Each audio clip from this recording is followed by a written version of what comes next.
Hey everyone, and welcome to Chef AJ Live. I'm your host, Chef AJ, and this is where I introduce you to amazing people like you who are doing great things in the world that I think you should know about. My guest today is Carolyn Strickland. She is a PCRM Food for Life instructor who has wonderful recipes in this book, Food is Climate, that if you haven't read, please do, because we need to save this planet. I also have recipes in this book. Many wonderful people do. She's even going to be making some of them today on the show. Please welcome all the way from Montgomery, Alabama, Carolyn Strickland. How the heck do you do plant-based in the South? Well, that's not easy, AJ. My goodness, that's not an easy thing to do. But yes, I have lots of 3 recipes in this book, and I'll be making one today. I even have my little Food is Climate t-shirt on today just for the occasion, but I will put my apron on because I am also a Food for Life instructor with the Physicians Committee for Responsible Medicine. And that is in Washington, D.C., but I'm here in Montgomery, Alabama. I've been a Food for Life instructor since 2015, I think. So yeah, I teach Food for Life cooking classes here in Montgomery, which is very needed here in the deep And South. are there people that take the class? I mean, are there people that are interested in being healthier and plant-based in the South? In the baking world? Yes, surprisingly, yes. I have a lot of people who come to my classes. And I feel like, my husband is a doctor here in Montgomery. He's board certified in internal medicine. And I think between the two of us, he talks to his patients about eating plant-based. That's actually how I became a Food for Life instructor, was because of his patients. We owned our own private practice for about 15 years. And so it was literally a mom and pop organization. And we went plant-based in 2009 after watching Forks Over Knives. And then I read the book Eating Animals by Jonathan Safran Foer. And I was just so fascinated by all of it. And I went to my husband and I said, we've got to change our diets. We need to do this. And so he looked at it all too. And he started telling his patients about changing their diets. We actually bought a whole case of Forks Over Knives movies and checked them out to people in the office like library books, and they would watch it at home and bring it back.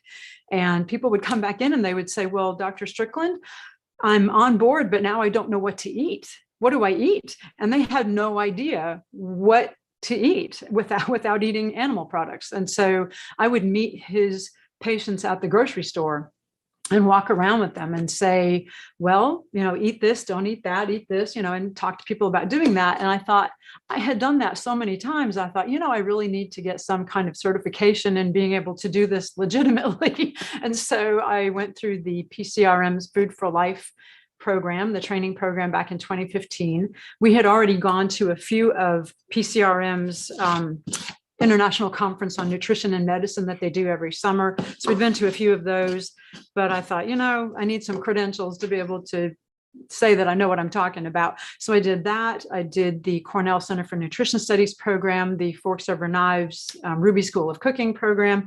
I'm actually already a licensed clinical social worker, master's level clinical social worker and therapist. So I've been a mental health professional. Whoa, that was loud. I've been a mental health professional for quite a while. And so it seemed like a good mix of things to be able to talk to people about eating plant-based and also understanding where they're coming from in their difficulty with change as a therapist. So it was kind of a really interesting mix of things. When did you first hear about the plant-based diet? Have you always lived in the South? So my dad was actually in the Air Force, and I'm an Air Force brat. I have lived so many places. I probably went to 10 different schools by the time I graduated from high school. So I moved a lot. I have lived in the South, in the North, in Hawaii, in California, I've lived everywhere. So yeah, it was just the South is where we ended up because my husband and I met at Vanderbilt, and he was in medical school, and I worked there in the Department of Pediatrics and Child Development. And he came through as a first-year medical student, and we met in the hallway in pediatrics. And so we actually got married in Nashville, had our first child in Nashville. And then when he finished medical school and residency, we moved to Montgomery because my parents were here. So we've been in Montgomery ever since then. It's been 20 20 something years now that we've been here. So I guess Montgomery is home at this point. But I've already started cooking this dish that I'm making that's in Food is Climate. So what I'm making today is the black-eyed pea collard green soup. And I am using a transitional food. So I call this a transitional recipe because it is not 100% whole food plant-based. It is totally vegan, but I'm using field roast smoked apple sage sausage. And so we can talk about that a little bit, but let me go ahead and take it out. So I've already actually cooked it without using any oil or anything in this big pot. And I'm going to take it out and set it aside in a bowl so I can add some of the other ingredients and keep this recipe going. But I started with just 2 sausages. That's it. So they come in packs of 4.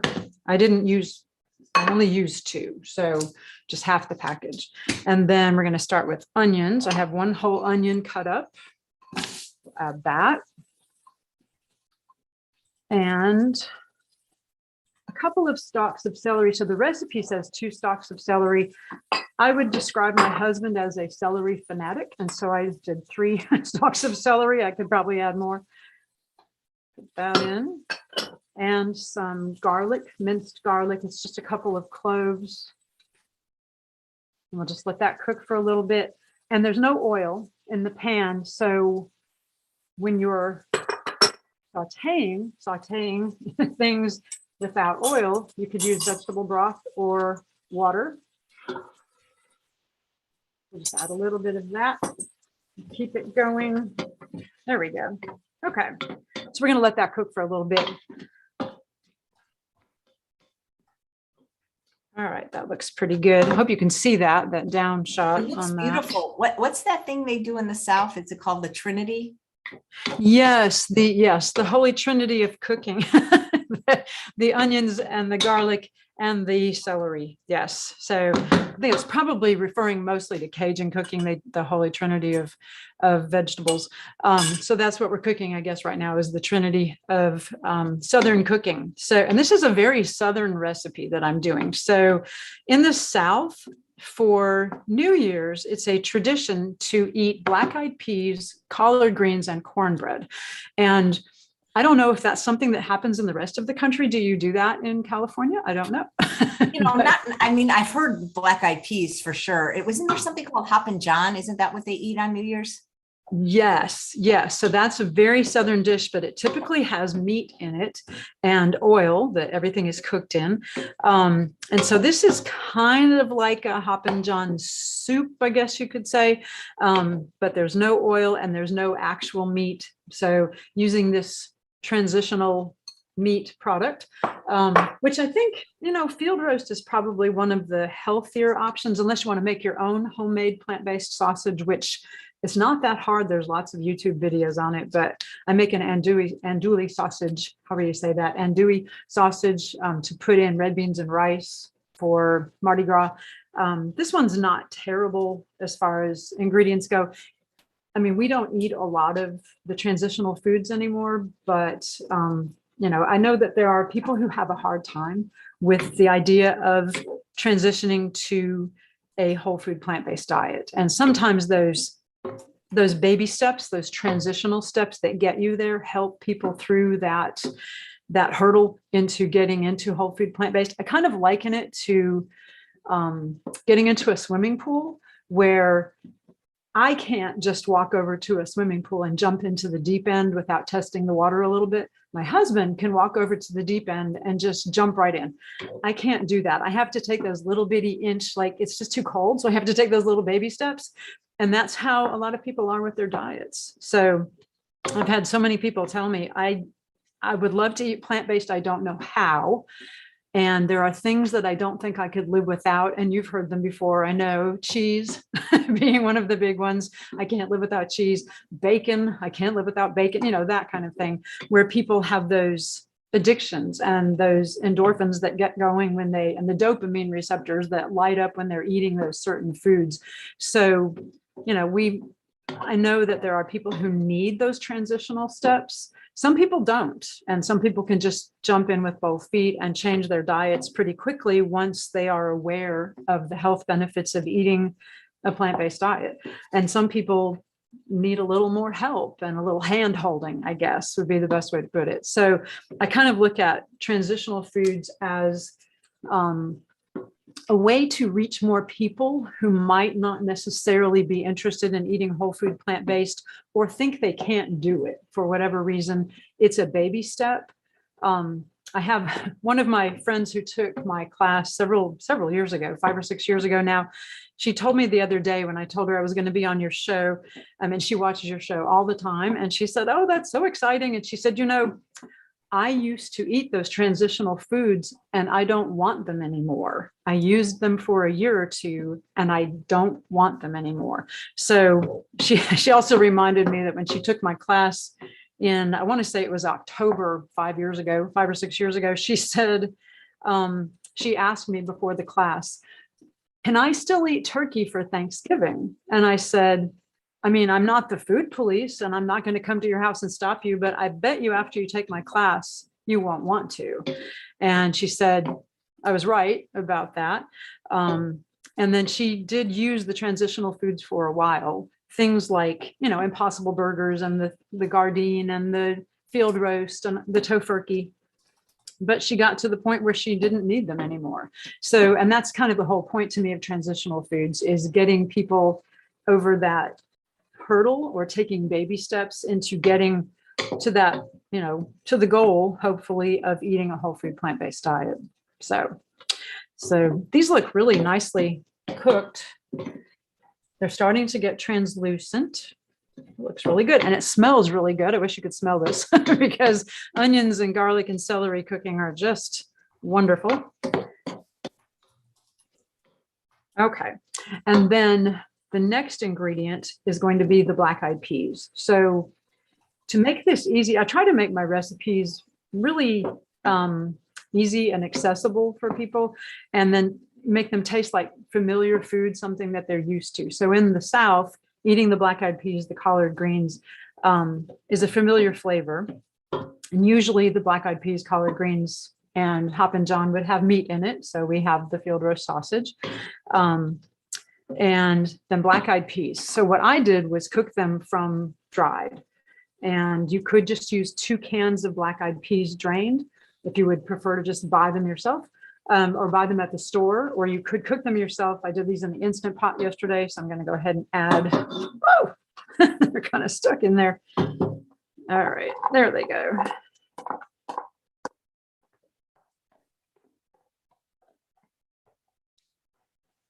Okay. And we'll stir those up.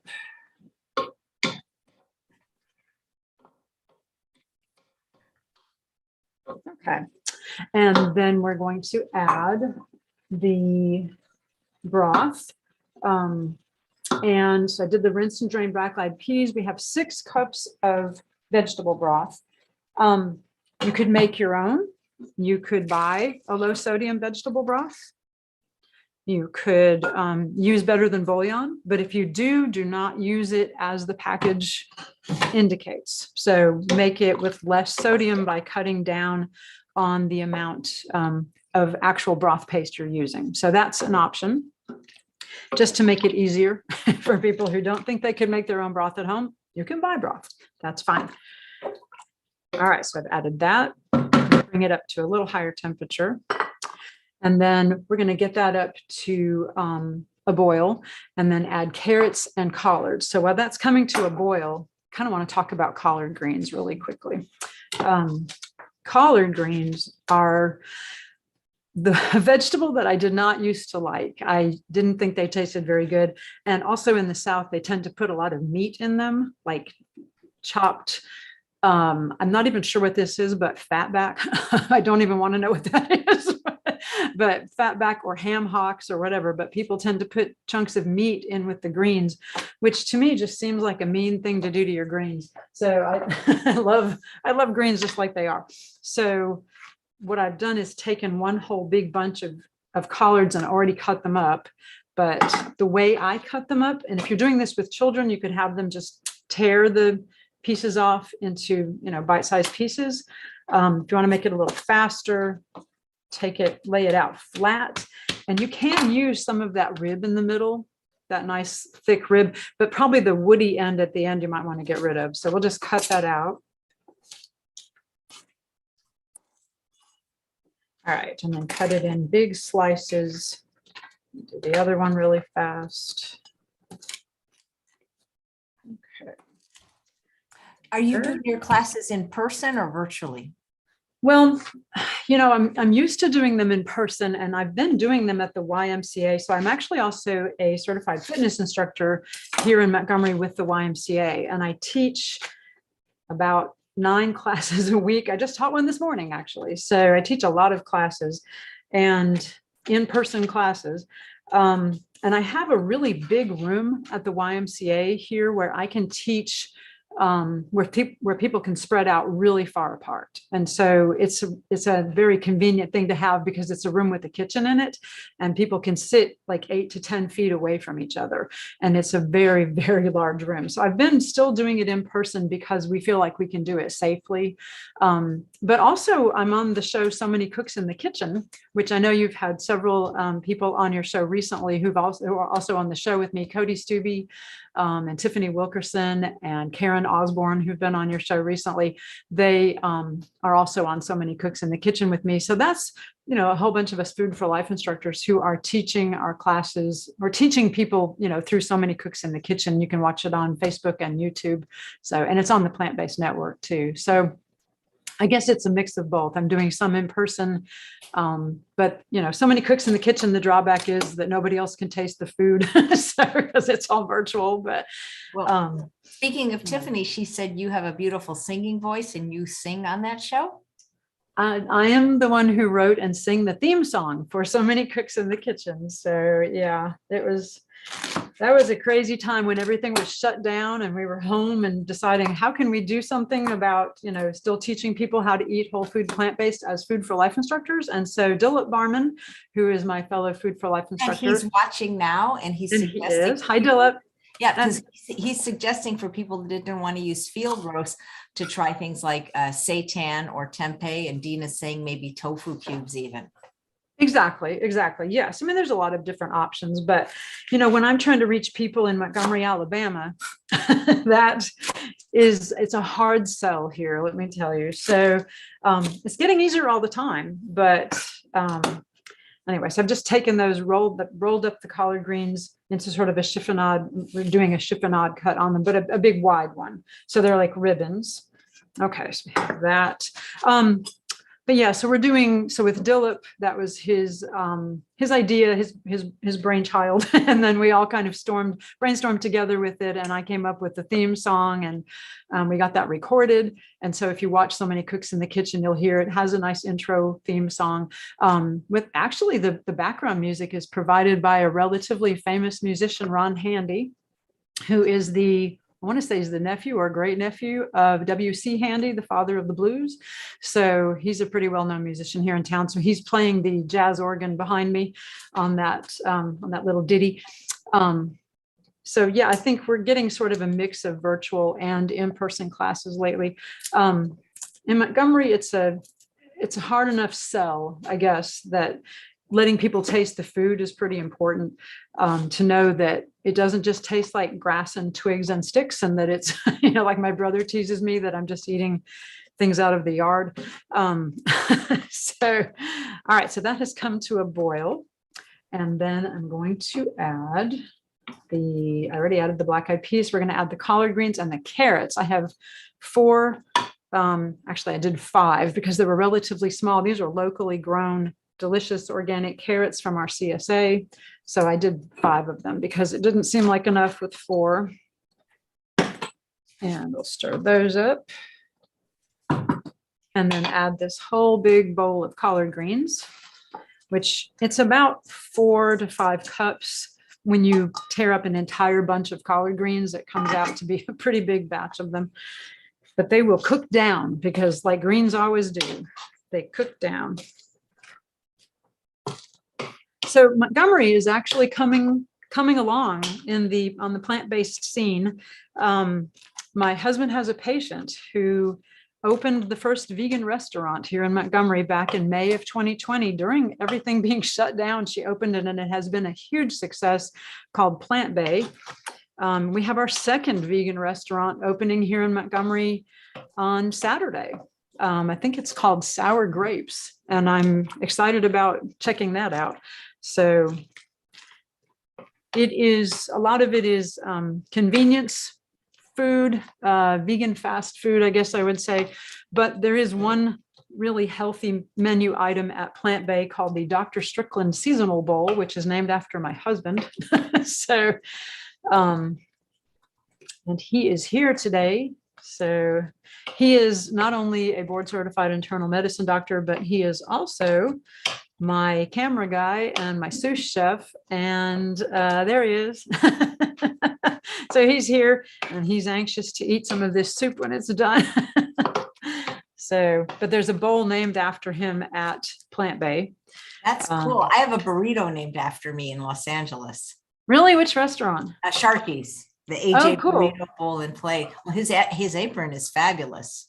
Oh yeah, that's our VegOut aprons. We started a thing called VegOut here, VegOut Montgomery, in 2013, June of 2013, where it's a plant-based potluck that once a month everybody gets together. The second Tuesday of the month, everybody brings plant-based foods. So he's got his lovely VegOut apron on. Of course, I'm wearing my Food for Life is apron, but my Food for Life cooking apron. So that's going to cook for a few minutes, and we're going to add some seasoning to that. So to make it very Southern, and it's already pretty Southern with those black-eyed peas and collards in it, but we're going to make it even more Southern by adding some smoked paprika. And I love smoked paprika, so I'll probably do about a half teaspoon. That smoked paprika is my favorite spice. Oh, isn't it good? Oh my goodness, it makes everything just taste so delicious. And yes, great smoky flavor to it. Dina's asking if you're going to sing for us today. I have to come up with a theme song for you, and then we can sing your theme song. Okay, let's see. All right, and then, lately I've heard, and maybe you can explain it to me, I don't know, is there a controversy about liquid smoke? I don't know. I mean, not really. The only person that probably would say for sure don't have it is Dr. Alan Goldhaber, but he doesn't let anybody have anything. But I guess, I don't know of a huge controversy, just like with nutritional yeast, there's a controversy, but you're not drinking a bottle a day. You're using a small amount in a recipe. Right. I'm just going to use a couple little drops. So I'm just putting a few drops in. That's it. And then maybe a few sprinkles of cayenne pepper, because I like spicy food. You could leave this out. If you don't like spicy food, don't add it. But I like spicy food. So I'm going to add a little cayenne pepper. And then we'll just let that cook. Now, this is one of those recipes that tastes best the next day. It's also really good right after you make it, but it probably tastes even better the next day. In the South, there's kind of I guess it's just a long-standing tradition, I don't know, of cooking greens until they aren't green anymore, just cooking them, for hours and hours and hours. And I don't want to do that. So I'm going to cook it for a little bit and then take it off the heat. But, until when the carrots are done, the soup is done, because that's going to be the last thing that really needs to soften up a little bit. But I still like my collards to be bright green. So from what I understand about black-eyed peas and collard greens and cornbread, it has something to do with good luck and prosperity in the new year. So the black-eyed peas represent coins, and the collard greens represent like green money, and the cornbread represents gold. And so, and I know you've had some people on recently who've made cornbread, or I can't remember exactly when it was. I saw somebody make cornbread, but I know there's a lot of really good plant-based cornbread recipes out there. So you could serve this with cornbread muffins. That would be delicious. Or maybe, a scoop of rice, brown rice, and it would be good too. Or just as a soup, because it's cold, which, thank goodness it's finally cold, being that it's January. So it took a long time to get cold here this year. Probably something to do with that, climate change thing we have going on, but it's a little scary. So this is a good, and if you're not feeling well, which it seems like half the country right now is not feeling well, so this would be a good time to have a nice brothy soup with lots of good nutrients in it. So it's a really, really good recipe. Everybody I've ever made it for has said it was delicious, and even meat eaters seem to like it. So yeah. Have you ever made it in the Instant Pot? No, I have not, but that's probably not a bad idea. I think it would probably take a few different steps in the Instant Pot because you don't want the greens to get really overcooked. So I would probably do everything up until adding the collard greens, maybe go ahead and add the carrots, cook it for a few minutes, and then quickly release the pressure and add the collard greens and stir them in, put the lid back on for a little bit just to, soften them up. But I probably wouldn't do the whole recipe in one, I'd probably stop it in the middle and then add the collards near the end just so they don't get overcooked and turn yellow. I think that's why I didn't used to like collard greens, because every time I'd ever had them, for years and years, they were kind of yellow and gross, but these are really good because they're not overcooked and they still have all the nutrients in them. And that's kind of the whole point to me, is eating foods that are very nutrient dense. So this is, it's nutritious, tastes really good. And for people in the South, it tastes like something they're used to without being bad for them, bad for animals, or bad for the planet. So that's, and like I said, it's a hard sell in Alabama to convince people to eat whole food plant-based. So my husband likes to say that there are people who are, pre-contemplative. They're not even thinking about changing their diets. There are people who are contemplative, who are thinking about it. There are people who are ready for action.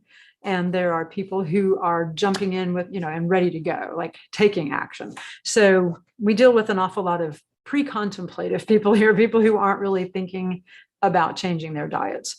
So, and really, as far as like food as climate goes and helping climate change, to me, the whole thing is, as we say in the South, not preaching to the choir, but to try to reach the unconverted. So we're trying to convert the unconverted because it'll make more of a dent in climate change if we can reach more people. So, okay, just stir that up a little bit. I also have a recipe to show you that is not in the book. It's super easy, and we like to eat things that are in season. And so this is a seasonal recipe right now. And it is, and once all this gets done, then we add the sausage back in. So I took it out and let it sit aside. So now we can go ahead and add it back in and let that cook for, maybe 10 minutes or so, 10, 15, and let the flavors all marry and be all happy together. And then it just tastes delicious. So here we go.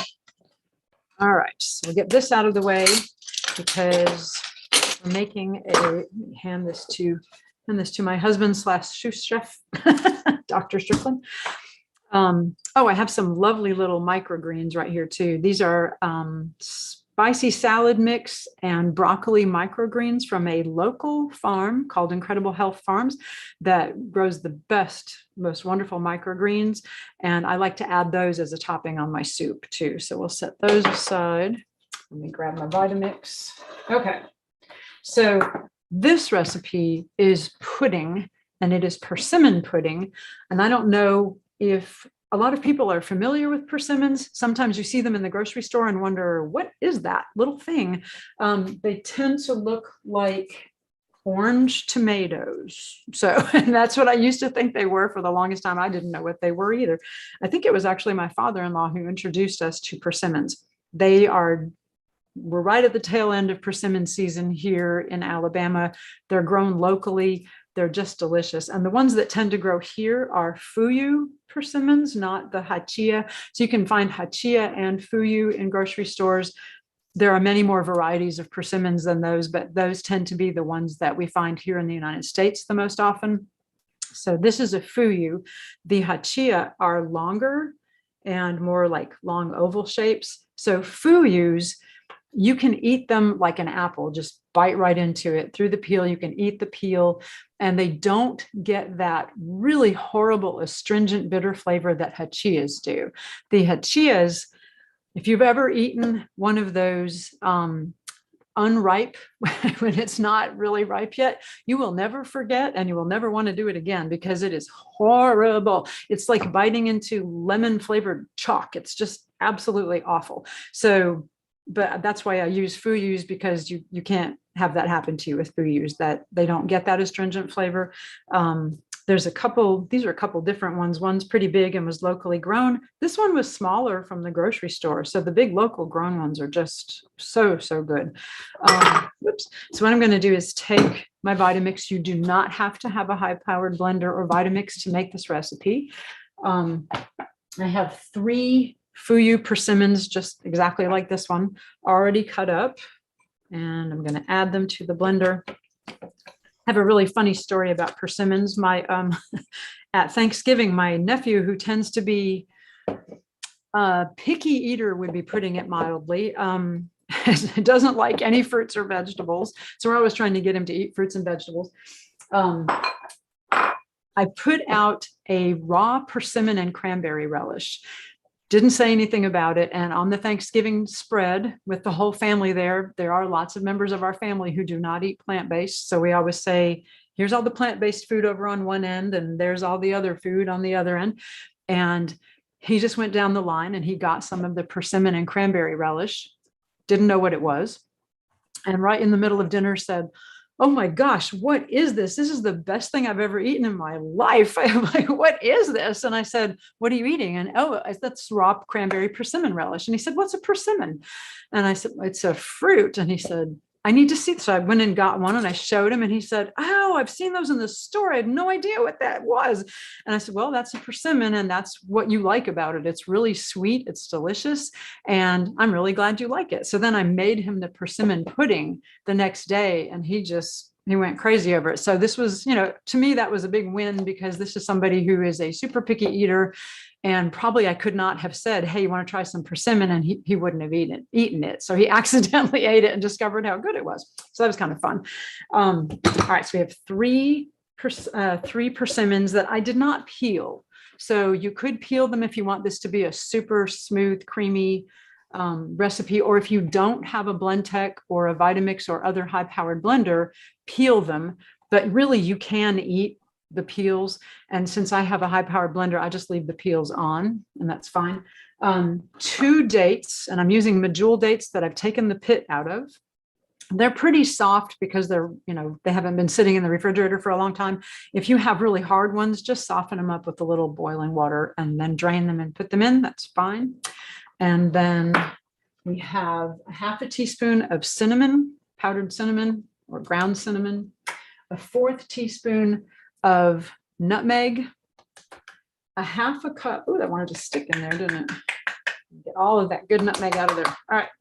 And then a 1/2 cup of raw cashews that I've soaked. You could soak them overnight. You could boil them for like 10 minutes. That does the same thing. And if you don't have a high-powered blender, definitely do that step. If you have a high-speed blender, you don't necessarily need to soak them. But I usually do anyway, just because I think it makes them easier to blend. And then just a splash of lemon juice, maybe 1/2 lemon. So if your fuyu persimmons or your hachiyas, if you're using those, are really tart still, then you might not want to put the lemon juice in. But mine are super, super sweet because they're very soft. So I like to get them into the point where they're kind of like a tomato when it's ripe. So you could eat them when they're pretty hard, but I like to get them where you can just touch it and feel it with a little bit of pressure, indent it just a little bit. And those are perfect and really, really sweet. So if you need to, you could add a splash of almond milk if it's not liquidy enough. I have a feeling this will be liquidy enough. So I'm going to blend it really fast. Hopefully it won't be too loud.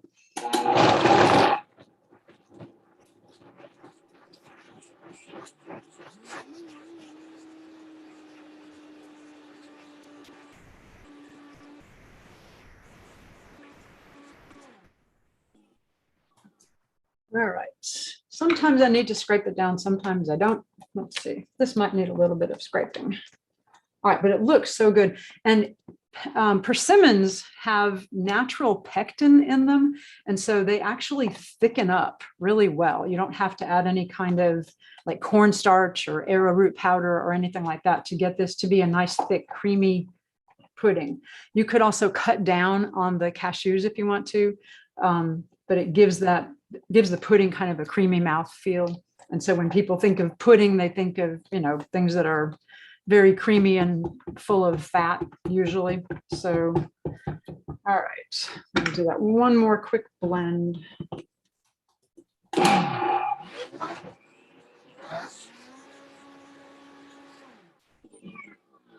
All right, that's probably ready. Oh, that looks so good. Okay, it smells good too.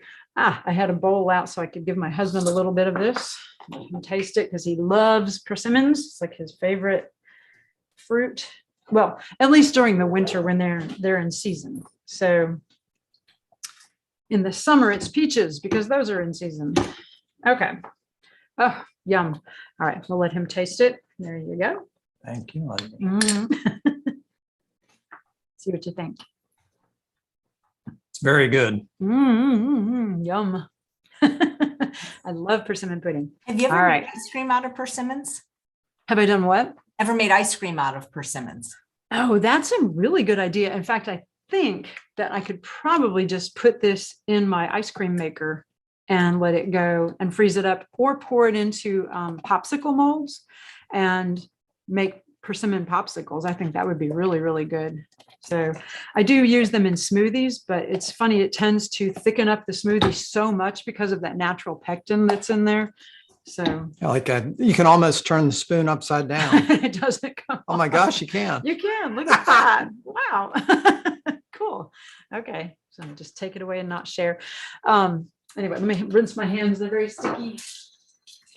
Lisa was saying maybe you could use smoked tofu instead of a liquid smoke.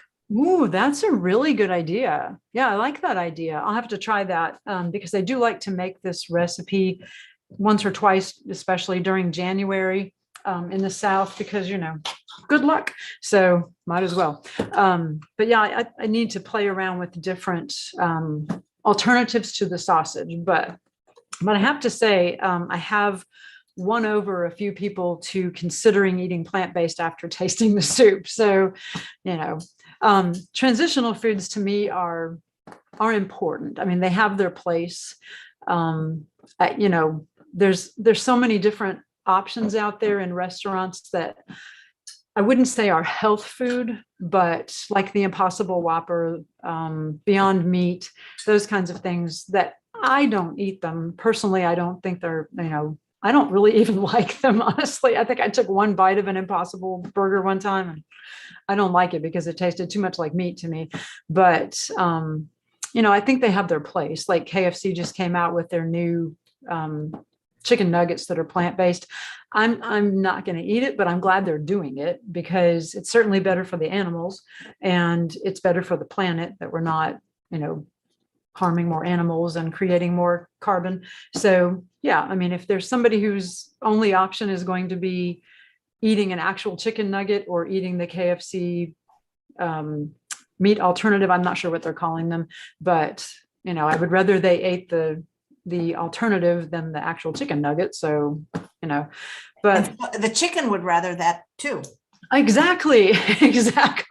Chickens are much happier that way. So if we just leave them alone, they're very happy little creatures. So yeah, I mean, to me, the whole point about being in Food is Climate was trying to play some small part in trying to help with climate change and maybe help people get a little more convinced that what they're eating, that what's on their plate actually is impacting the environment. So, it was a huge honor to be selected. And you have so many great recipes in this book. I just love your recipes in here. So I've tried a whole bunch of these recipes now. They're just, it's fun to sit down and just go, oh, I'm going to go through everything and make everything in here. Oh, I knew this would happen because right when you came on, I said how much I loved your husband's apron. And Irene says, where can we buy that apron? Ooh, yeah. So if he comes over here, you'll see that it was specially made. So it has his name on it. It was our friend of ours had. Yeah, them- I think had to them get this made. apron, you'd have to go to church with us. So yeah, I mean, this is our logo for our monthly plant-based potluck VegOut. So that's actually our logo.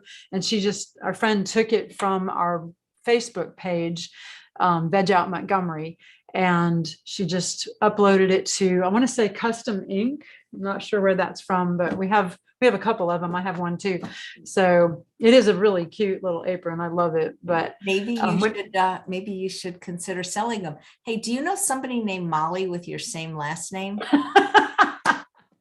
that would be my child. Yes. Okay, because there's a Molly Strickland watching, and she says, "Don't be ashamed of your sausage." Hi, Molly. Yes, that is my darling daughter. She works at UAB Medical Center, and she is about to go to med school. So That's incredible. Just a few months. So yeah. So Gina says she doesn't have any collards. Do you think she could make it with bok choy? Ooh, I think you could. You might not want to cook it as long because collards are a little more hardy, a little more sturdy, and bok choy, I think, would fall apart a little bit easier. So you'd want to add the bok choy closer to before serving. You could also do it with kale. I think kale would be fine too. And if you've ever been scared of making anything with collard greens, people see them in the store and go, "Oh, I don't know what to do with that." This is a good starter way to use collard greens. Even the ones that are already cut up and in the big bags, like I see those at Whole Foods all the time. Montgomery has a Whole Foods, unbelievably. I was so happy when they opened. So a mile from our house. So like a mile and a half from our house. It's really close. So, but you could buy one of those bags of collards that are already cut up. You don't even have to do anything, just dump them in. So try that. But I mean, you could make it with bok choy. I think it's going to change the flavor a little bit. But also bok choy is much more tender. The green part is a little more tender, so it will fall apart probably faster. So just wait until later before serving to add the green part. Yeah. So Dr. Strickland, do you write a prescription to all your patients to take Carolyn's cooking class? Well, I mean, pretty much. What I've done is I've come up with a handout that says a little bit of trying to overcome those pleasure and reward centers, those kind of base of the brain drives that direct so much of us to what we eat, and then some local resources that definitely include her, just trying to help support people and making some changes. Right. Have you had patients do it? Oh yeah. Look, it's really exciting. And I've had many patients switch over to a whole food plant-based diet. I mean, among them being the owner of the local restaurant, Plant Bay, that switched over and then opened a restaurant. I mean, it was just so exciting. My big thing this year is that I've newly discovered it. There's actually a diagnosis called history of diabetes. And I'm starting to tally up the number of people that I can make that diagnosis with. I started out my medical career being taught that, or at least it was what was said, was that once you have diabetes, you always have diabetes, at least talking about type 2 diabetes. And I've got a lot of patients that have worked their way off of medicines. And I'm kind of excited to have a year of kind of driving that home with establishing that diagnosis with some people. How many people do you think you've gotten to say revert to history of diabetes and no longer diabetes? It's dozens. Yeah, tens, dozens, but we'll see. I'm kind of excited to count it up because I hadn't really scrutinized for it. I hadn't looked for it. I'd had a lot of people cross the threshold from having to come back every 3 months to being able to come back every 6 because their A1C was lower than 7. And I just give them a little bit more of a nudge and get that A1C lower than 6.5 without medications. And you get the diagnosis of history of diabetes. So wow. It's fun. Yeah, that's exciting. That's amazing. What about colleagues? Have you been able to influence any colleagues? Yeah. I've gotten some to nudge in that direction some. I'm trying to think if I've flat out converted any. I'm not so sure about that, but I think Montgomery is a great place to be vegan. I think we've converted a hefty number of people, but much more than that, we've gotten a lot of people to move the needle in that direction, Right. and really improved health a lot. I'd love to convert everybody 100%. But a lot of people, if this is a perfect diet and this is what they were doing before, I've gotten a lot of people to get over here. Right. And, I think that's how you really make progress in the community. Right. Wow. Exactly. So tell us what you guys eat like on a daily basis. Oh, goodness. A lot of fruit. As you can see by the huge pile of fruit on the counter behind us, we eat a lot of fruit. Pretty much fruit every single morning, overnight oats, chia seeds. We do a lot of soups in the winter time. Let me think. What did we have? Oh, well, for lunch today, we just had some stir-fried tofu and bok choy and baby bok choy that was from the I think that was from our CSA box with onions and baby carrots. So Carolyn touched on some things that are really kind of our core beliefs. And one is that we try to eat seasonally. We try to eat locally. I think that's part of what makes Montgomery a great place to be vegan, is that there's just about always something that's local and seasonal, and it just makes the flavors pop. So as part of being seasonal, we've actually got a YouTube channel called Stricklands and Friends, a seasonal whole food plant-based cookbook. A whole food plant-based is WFPB. Because you can't have them, have so many letters. But if you search Stricklands and that apparand and ampersand, sure. The little treble clef and WFPB, I think we're the first thing that comes up. Yeah. But on that channel, we did a week of, what am I having for breakfast? Because I'm not sure if it's something I should feel guilty about. I eat breakfast in the car on the way to work. And we just showed what I was getting for breakfast and what I was packing for lunch every day for a week. And that's on our channel. Right. And it was kind of funny because what do you have every day? It's kind of, you have to think a little bit. You're not really sure. It kind of discovered a little bit of that, just putting it on video. But it's a lot of overnight oats and chia, probably 2 or 3 days a week. Some oat, sometimes it's oat groats, sometimes it's some warm oats, and generally with a big cup of freshly chopped up fruit. Whatever's in season. So, yeah. So lately it's a lot of persimmons, apples, pears, oranges, things like that, tangerines. In the summer, it's going to be peaches, lots and lots of peaches, because we have peaches that just are growing everywhere in the South. So peaches are fabulous in the summertime. And then, for breakfast, sometimes it also depends on if I have an early morning fitness class I'm teaching. I try to make the overnight oats ahead of time, pull them out of the fridge, eat them in the car on the way to the gym.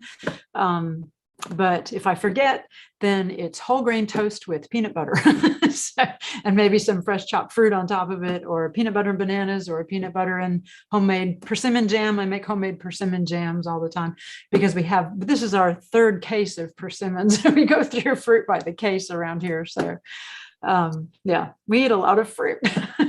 You mentioned a fitness class you're teaching. So you're a fitness instructor as well? I am a certified fitness instructor with the YMCA here in Montgomery, and I teach usually 8, right now it's 9 fitness classes a week. I teach something called Glide, it uses those total body gym machines that you've probably seen, like Chuck Norris and Christy Brinkley's infomercial on them. And so I have a room full of those, but we also get down on the floor doing planks. We use weights. It's basically a functional strength training class. And so I did not actually start doing that until after I switched my diet. In 2009, we switched over to eating a whole food plant-based diet. And it wasn't until it was actually the exact same month that I became a Food for Life instructor with PCRM that I became a fitness instructor with the YMCA. So that was, in my 40s, all of a sudden I became feels like a completely different person. I pushed the reset button and I lost 35 pounds. He lost about 40. Going whole food plant-based. 45. Yeah. Well, compared to my max. Yeah. Okay. Yeah. So we're both much smaller than we probably were. We're probably smaller than we were at our wedding. So, and that was 28 years ago. So, Yeah, around the time of our wedding, I purchased a tuxedo, thinking I'd get to, and it was true. I wore it to formal occasions now and again, and New Year's Eve balls and stuff like this. But I tried to get out the tuxedo about a year ago, and it's ridiculous. It's so much. It's huge on him. So yeah, we weighed less than we did at our wedding. David Byrne's big suit, talking heads. Exactly. So yeah, that really did change a lot of things for both of us. We both weigh much less, but also it changed how he deals with his patients. Like now he's, instead of just prescribing medication, prescribing a plant-based diet. And that's a much better idea than taking medication. So as I point out to my students in my classes all the time, think about all those commercials you see for medicines. Do any of them actually cure the problem? No, they just make you live with it longer, and they turn you into a years-long customer. So maybe switch and not have to use the medication. Yeah, well, no, I'm not so sure about the words prescribing a plant-based diet, because I think people are kind of in the groove of accepting on faith that that their doctor is telling them they should take this medicine, and they'll accept that prescription. Yeah, it's kind of weird that people aren't quite so inclined to accept your advice about what food you choose in the same. They don't take it quite as easily or quite as quickly as they take a prescription for a pill. So really, it's a lot. I guess my job would be easier if it was just prescribing it. But there's a lot more of convincing, pointing them to resources, getting them on board, talking about it over and over and over again. Very often, it's not the first time that somebody takes to it. It may be the third or the fourth or the fifth, or maybe we talked about it and then they cross the line into diabetes or pre-diabetes. And then they start kind of hearing, when you get news and you start hearing something you were told months ago and years ago, and then they start making the transition, and it's much more coaching, supporting, things like that. Well, I think that has a lot to do with the fact that change is hard. Change is hard. I mean, no matter what kind of change, the change of, losing a loved one, that's a hard change. Change is difficult for a lot of people. But change is hard, but when you recognize what you're fighting against with change, you can structure your efforts, you can be strategic about them, and you can succeed. You can make change. And I feel like we've had a lot of success here, both me and my practice and us here in the community. Mm-hmm. Definitely. Do you take your wife's fitness class ever? I did this morning. Yeah, I do when I can. Yeah, it's really good. I like to kick his butt sometimes. Are you guys planning on writing a book together about your experiences? How some people get married and they have this vision of owning a sports bar or open up a sports bar. It wasn't because of my talent, but when we early on in our relationship, a goal was to make a cookbook.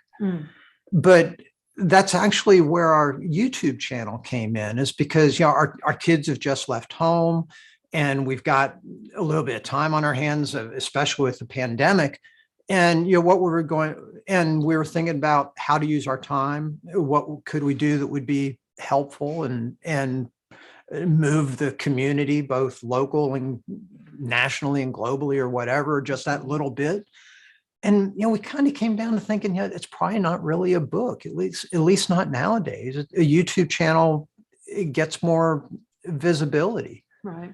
Well, and he's also able to make videos specifically talking to patients. Basically, he tells his patients to watch some of the videos because they specifically pertain to what that diagnosis the patient might have. So, that's something we're working towards. We're working on having more playlists on that channel that some are just talking specifically about diabetes. What is type 2 diabetes? And diabetes from a plant-based physician's perspective. Right. So, or what is heart disease? And so, it's there for patients to watch or anybody to watch, but it's out there. So Stricklands and Friends, we just started doing it a few months ago. We only have 91 subscribers, but hoping to get more so we can. Well, maybe after today, I don't think you sent me the link, but I'll look for it. Tell me the name of the channel. I'll put it in the show notes. Stricklands and Friends, but and is that little ampersand thing. So that's Stricklands us. and Friends. Oh, there it is. Yeah, that's the Great. logo Well, for it. maybe not maybe I will find the link. I'll put it in the show notes and then ask people to subscribe. No, that would Well, be that's really great. kind of you. Yeah, Thank that you. would be good.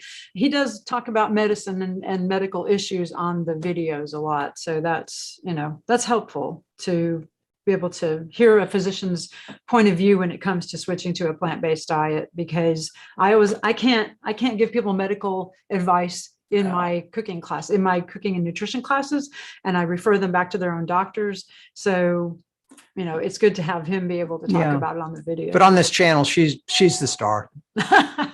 I'm just the one cooking, but food is always the star, isn't it? Well, So AJ, it just popped up on my computer that somebody, Michelle, is subscribed to our channel. Yay, thank well, you. good. I'm going to put it in you guys, I'm putting in the chat right now. Wouldn't it be great if everybody watching could subscribe? I just put the link in the chat and I'll put it in the show awesome. notes. Well, Well, thanks you for being give so generous. medical advice, Carolyn, but your husband can give cooking advice.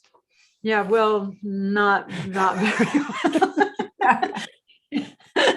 He tries, but So my son was starting up this relationship with this woman that eventually has become his wife, his wonderful wife. Renew in-laws. Yeah. And I forget how it played out, but they were all out and we needed to put together a dinner for everybody. So I put together a great dinner and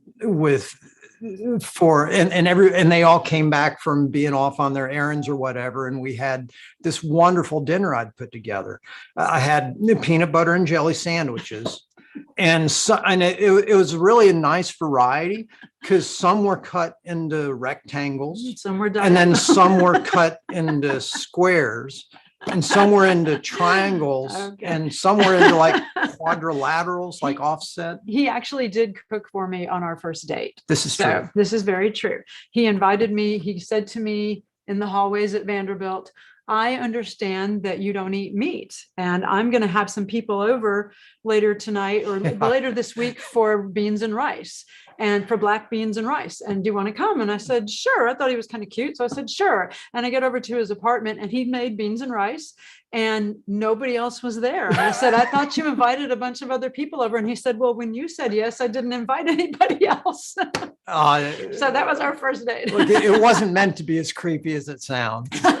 No, seriously, it wasn't. I was just deliriously sleepy and stressed out and working studying all the time. Yeah, that was 28 years ago. We got married. So yeah. That's hilarious. Are your children plant-based? Our son is decidedly not. He is an engineer, and as an engineer, thinks he knows more than we do about medicine or cooking. But he probably eats healthier than most 26-year-olds. He doesn't eat dairy. He does still eat meat. Unfortunately, our daughter, I would say, probably describes herself as a vegetarian. So, when they get to be in their 20s, or in college, high school, college, it's hard when they're hanging out with their friends and all the friends want to go out for pizza or sushi or whatever. And they know there's plant-based options at those places. They can get those, but I think it's just difficult. They have had a lot of plant-based meals, to say the least, and a lot of exposure to a plant-based lifestyle. And what I think our payoff is that they've got that tool in their pocket. Right. And when they get to the point where, oh my gosh, my weight's going up, or heaven forbid, they have a health problem identified. They've got tools in their pocket to where they can take that on. And hopefully they'll figure it out quicker than we did. I mean, I look back and it wasn't until 35, 36 years old that I got plugged into this. And I really wish I'd plugged in sooner, because it was a lot of years of just banging my head against the wall trying to bring my weight down. Right. Well, for me, it was just exercising all the time and nothing was happening. Right. I would exercise, play tennis. I was just, in the gym all the time, and nothing changed until I changed my diet. And then the weight came off without a lot of effort. at that point. So, you know, but like usually happens, people can talk about something that they're passionate about, and people in their own family don't necessarily listen to them. So, you know, I don't know if you have family members, AJ, who don't listen to you about this either, but yeah, they didn't listen to me and now they're all dead. See, that's what there you go. happened to me. But you said your daughter's going to medical school, so wouldn't she know that this is the best way to eat? Is that Molly? She does. She knows that's Molly. Yeah, she knows. Well, and she's watching. Molly, what's the problem here? You got our parents. I mean, why is she being so defiant? Oh, I think it's just because people want to have control over their own diets and don't like being told by their parents what to do an awful lot of the time. Or people have things they like to eat and they don't want to give them up. Like I said, change is hard. I mean, you know, as a mental health professional, I know change is hard. I've worked with people for years and years. In one of my first jobs ever, back years and years ago, I was at the VA hospital as a graduate intern working with Vietnam veterans. And change was, you know, it was a big issue for them, things that had changed by going to the Vietnam War. And I did group therapy with Vietnam vets, and they never wanted to talk until I brought in a song one day and played it for them and handed out the words. That's from the band Alabama, that group Alabama, that is from Muscle Shoals, Alabama. And there's a song they have called Change is Coming On, something like that. And the words are so, so good, but listening to about how this change and that change in people's lives, how difficult change is, that listening to that song just got all these grown men to just start talking in group therapy. It was just a real icebreaker for that. But change is one of those things that I think people have a hard time with change. So look, I think our kids are doing a really fine job of finding their way through life. And I know in my 20s, I didn't have everything together. I wasn't hitting on all. But in your 20s, the planet wasn't at risk of dying either. So, you know, people have to do better in this generation. I'm sorry. Exactly. Sorry. Well, I think they are in general, don't you? I don't think that there's time anymore to like just say, well, you know, at some point I'll do this. If your son's an engineer, he probably thinks linearly. Is he not like aware of like the planet being in danger? I mean, I think that's why this is important. The food is climate. We have to convince more people that what's on their plate is actually impacting the climate. And I think there's a lot of misinformation out there, as you know, from, you know, some pretty well-known people who say it's only just coming from large corporations spewing stuff into the environment. And they're not, you know, if you read the first half of this book, then you know differently. That no, it's totally about the animal agriculture industry and how we're deforesting the planet. You know, deforestation is huge. And why is deforestation happening? It's to raise cattle or raise food to feed cattle, which is, you know, that it's just crazy. But so we know this, trying to tell everybody else about that is, you know, why we have to get this out there as much as possible, but and get more and more people just even eating plant-based. If it's only, you know, even if they don't know about the environment, care about the environment, hopefully they care about their own health. And so if we can reach them that way, I actually became plant-based not because of health or the environment. I became plant-based because of animal rights. I read that book, Eating Animals by Jonathan Safran Foer, and that's what convinced me. And in the book, he mentions forks over knives. And so then he mentions, he doesn't mention forks over knives. He mentions the China study. And so then I got a copy of the China study, which is very sciencey and kind of boring, but it was really, really good and did convince me that, okay, we need to change our diet. And we need to change patients' diets too. So, you know, it's been a journey of going from our own individual stories to trying to reach out to his patients and the wider community. But hoping to move Montgomery even more forward. I'm on the Move Montgomery Health and Wellness Task Force. So that's our cities. We have a new young progressive mayor, and his wife started the Move Montgomery Health and Wellness Task Force. And so I'm a part of that. And I actually have some videos with the city now talking about eating plant-based and how it helps your health and how it helps the environment. And that's actually part of the city's website. So I'm, you know. The ding you just heard was me subscribing, just so you know. I was just going to thank you. You just popped up on the corner of my computer. And you're up to 144 now. So let's Feel like that, like the telephone, like you're like, come on, but it'll be in the show notes. It'll be the first thing people see. I've got to start editing more videos. Yeah, I see a granola on the page. That sounds good. Yeah. I mean, it's just, I understand like the patients would probably rather take a pill. It's easier, but it doesn't really help their condition in the long run. I mean, he's actually had patients who have come back to him, watched Forks Over Knives, read all the handouts he's given them, heard all of it, and said, you know what? I know all this. I know what you're telling me, and I just don't want to change my diet. And so, I mean, and he just says, that's okay. I mean, I'm going to keep working with you anyway, but any little step you can take is going to help. There's a book that's just out by Wendy Wood that I am really excited about. It's called Good Habits, Bad Habits, the Science of Making Changes in Your Habits and Making those changes stick. And I really like it. She does a lot of emphasizing just adding a little bit of friction to bad habits, making good habits a little bit easier. But one thing she points out, one of the stories she tells, is about how when we were figuring out that smoking was bad for us, the Surgeon General put out these messages that, hey, look, smoking's causing cancer. We really need to stop smoking. We need to get everybody off of cigarettes. Well, the smoking rate did not change at that point. People kept smoking at the same rate. They kept selling the same number of cigarettes. It didn't change until they started adding a little bit more friction to people getting cigarettes and started adding some taxes to the cigarettes to make them dig a little deeper into their pockets.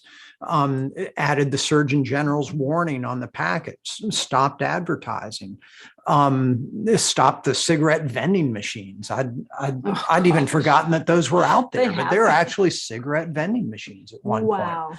But there's a lot to be learned from that. And I think when you understand what's going on, when you recognize that our food choices are driven by the pleasure and reward center in the brain, you can start applying some of the lessons that have been learned from our battles against nicotine and alcohol and narcotics. And I think it can make people very powerful in trying to take on that change. So eating bad food is basically a bad habit, and eating good food could become a good habit?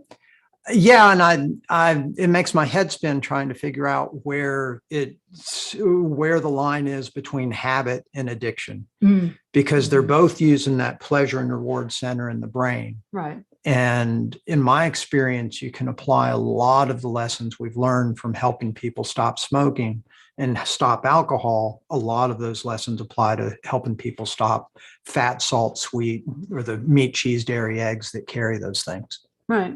I think habit and addiction, you separate them by if they do harm. I mean, I have a habit of eating vegetables every single morning for breakfast. But is that an addiction? I think when you do something to continued use despite knowing harm, because when you eat animals, you are causing harm, not only to the animal, but to your health and the planet. So if you ask me, meat is an addiction. It's not a habit, because otherwise, why would people stop? If they're intelligent, they have to understand the truth. I'm sorry, I've been vegan for 45 minutes and I just get so exasperated when people make excuses for not being vegan. I agree. And when I hear people talk about that difference between habit and addiction and say that your food choices are not addiction, that they're habit because you have to eat, so it's not something that's doing harm, I just want to pull my hair out. Are you kidding me that it doesn't do harm? Yeah, of course it does. But anyway, if nothing else, we've always known it harmed the animals. So, that's a whole nother story. But thank you so much for the work you do. There's a question from Tiffany. Is there a maximum amount of tofu that we can eat every week?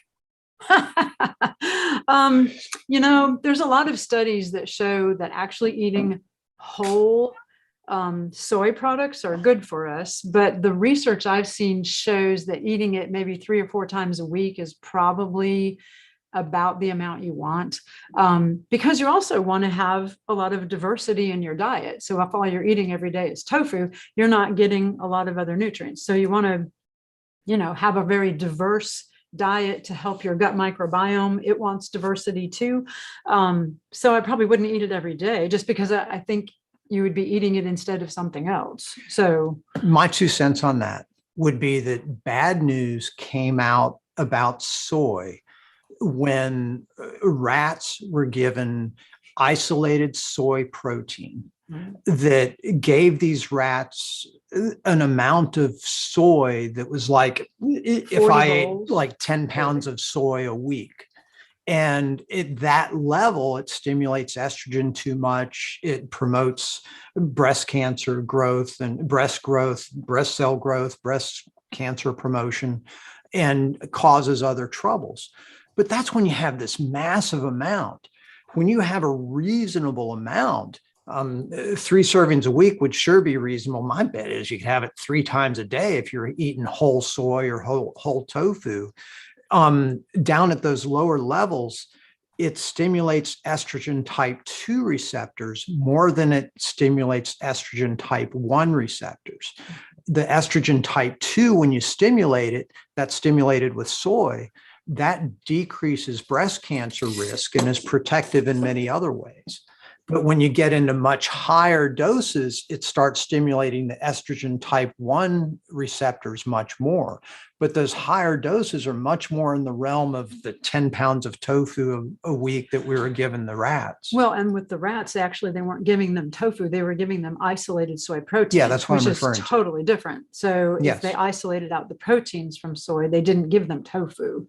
And they gave them like 40 bowls worth of isolated soy protein a day. So there are studies that show that eating whole forms of soy like tofu, tempeh, miso, edamame, those things are actually protective against breast cancer. Yeah. But still, I mean, to me, I wouldn't want to eat it every day because I want to eat other things. Yeah. So, you know, you want to have more diversity of your diet to help keep your gut microbiome healthy and to make sure you're getting adequate nutrients. So if you're just eating the exact same thing every day for breakfast and the exact same thing every day for lunch, then you're not having a diversity of diet. And I think diversity is important in a lot of ways. So diversity is a good thing, and especially on your plate. So eat something different. Don't eat the exact same things every day. And tofu is great. I don't think that you could eat too much of it, but I also think eat other things because you need diversity. So eat beans, eat tempeh, eat,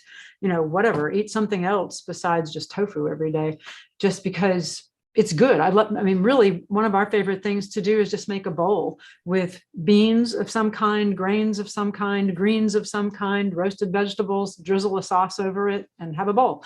And so, you know, sometimes that's tofu instead of beans, but and so I think there's a very conservative consensus that 3 servings a week of tofu is fine. I think that's really conservative. It I is think 3 to 4. 3 to 4 is, I mean, I think that's really conservative.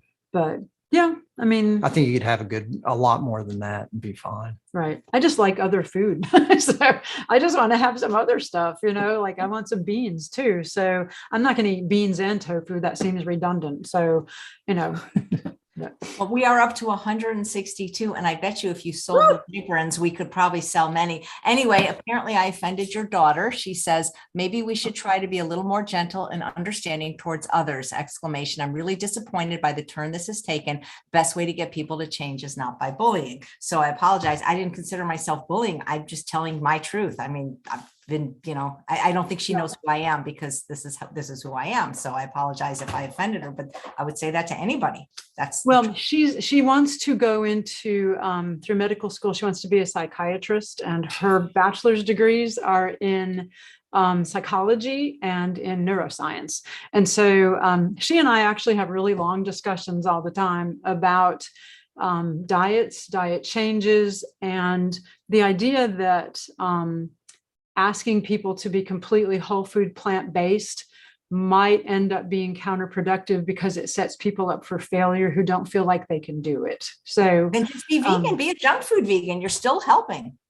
Yeah, a little bit. Yeah, you're helping the planet, you're helping animals. You're not helping yourself so much, but yeah, that's true. Even, you know, yesterday, was it yesterday or the day before, one of my best friends actually said to me, I know that eating whole food plant-based is the best thing that I can do, but actually, I don't really feel like I know how.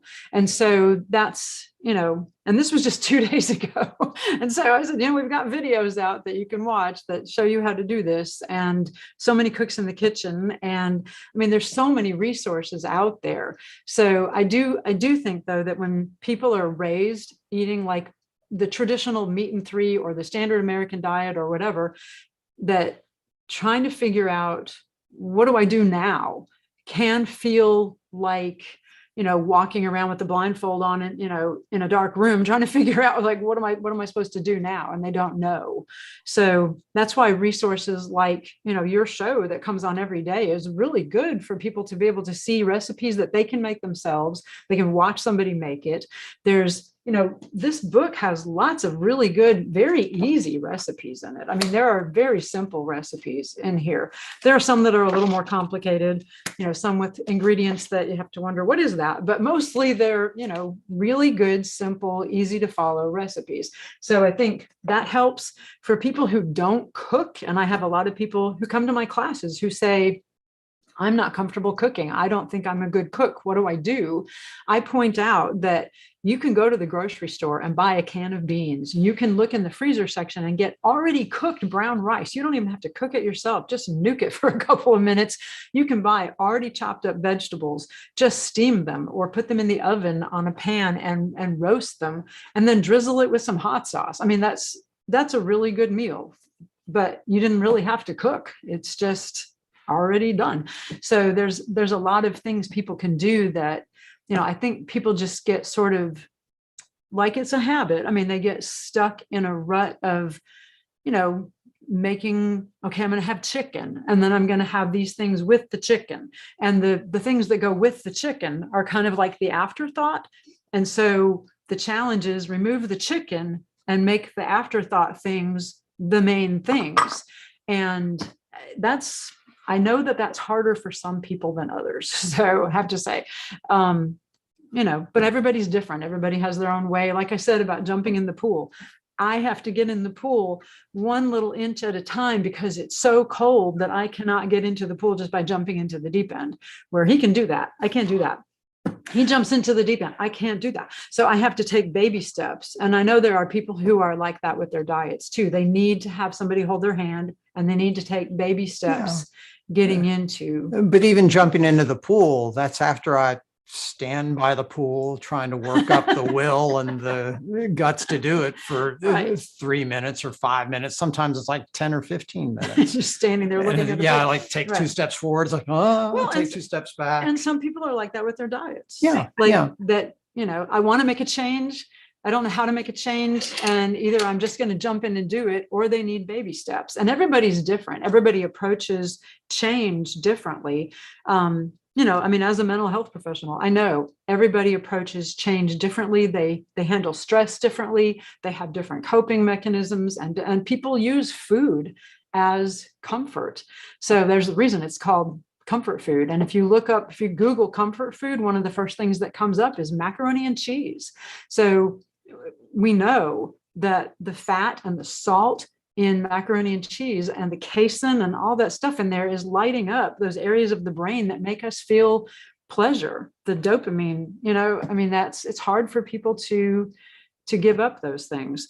So, and for some people, it's harder than others, even if they know all the information, it's still a challenge to some people where to other people, it's not. So, just like some people can just stop smoking immediately and never look back. And some people have to wear the patch and need baby steps. So I think diet's kind of the same way, which is why I like, occasionally to use those transition foods. I don't have a problem with vegan transition foods. Honestly, I'd rather have people be junk food vegans. It's just that they have to know the ramifications of their choices. That's all I'm saying. I mean, if people want to eat animals, that's fine, but they have to know that they are contributing to planetary destruction with every morsel. And to their own health. Yeah, we just can't pretend that, this is okay, you're a good person. No, I mean, they probably are a good person, but they have to know the truth about their choices. That's all I'm here for. I'm not trying to bully anybody. I'm just trying to make people aware that you choose the behavior, you choose the consequence. And I'm not going to be around probably to see the planetary destruction, but your kids will. Right. I know. So yeah, I think, but like you said, it's getting everybody to know this information too. So there are people that I talk to every day who have no idea how much not only the food that they're eating, how much it's harming them, but also how it's harming the planet. So just getting that information out there, I think is the challenge and the key to the whole thing. So, it's shows like yours and nutritionfacts.org. I mean, there's just so many, and PCRM, obviously, work for them. So PCRM, putting all kinds of information out there, the Exam Room podcast. There's just so many things that we need to just get out there so people learn more about it. It never ceases to amaze me that when I mention to people that what they're eating might be causing their health problem, there's such a disconnect between what we put in our mouths and health. And that baffles me. To me, it seems like a no-brainer, but it's, pretty much every day I meet somebody who has no idea that what they've been eating has caused their health problem. So, it's that challenge all the way around. They say the diabetes runs in the family. It's the recipes that runs the recipes. So thank you so much, Carolyn, for contributing such wonderful recipes to my show, to Food is Climate, and to your Food for Life classes. I really appreciate it. And Dr. Strickland, if you'd like to come on another time, you'll be more than welcome to tell your story. No, you're kind. Thank you, AJ. Yeah, well, I hope you still like me, even though I didn't make a friend out of your daughter. Oh, no, it's fine. It's fine. No, look, we're not perfect. None of us are perfect, and we don't know each other you don't know us all that well. We don't know you all that well, and we're trying to make conversation, and it drifts into topics that are touchy for some people. And right. if we offended her or anybody else on the show, I'm sorry, but I don't think this is an imperfect human adventure. I think that's what I love about internal medicine, primary care, is that I'm steeped in that most days. Right. And there's challenges and beauty in it. My perfect saying lately is perfect. My favorite saying lately is perfect is the enemy of good. So I think Voltaire said that. Yes. And so I love that. I love that saying. And that's why if we can just be good, we can help the planet. Yeah. So if we need to be good, and expecting people to be perfect, that's unreasonable. None of us are perfect, but perfect is the enemy of good. So if we're all good, if we all at least try to move our diets closer to being whole food plant-based, and it helps the planet, it helps animals, it helps us, but really, I always tell my students to just forgive yourself. If you make a mistake and you eat something you probably shouldn't have, just get up, dust yourself off, and keep going. It's just forgive yourself, move on. Nobody's perfect. So absolutely. Thank you so much. You guys are terrific. Thank you for the work you do. Thank you very much. Thanks for having us. It was an honor. It was really fun. And thanks all of you for watching another episode of Chef AJ Live. Please come back tomorrow when we have one of the authors of the China study, Dr. Tom Campbell, which is a book that you said changed your life. I did. Absolutely. And I love Tom Campbell. He's great. I've heard him speak several times. So, well, take care. Thanks so much.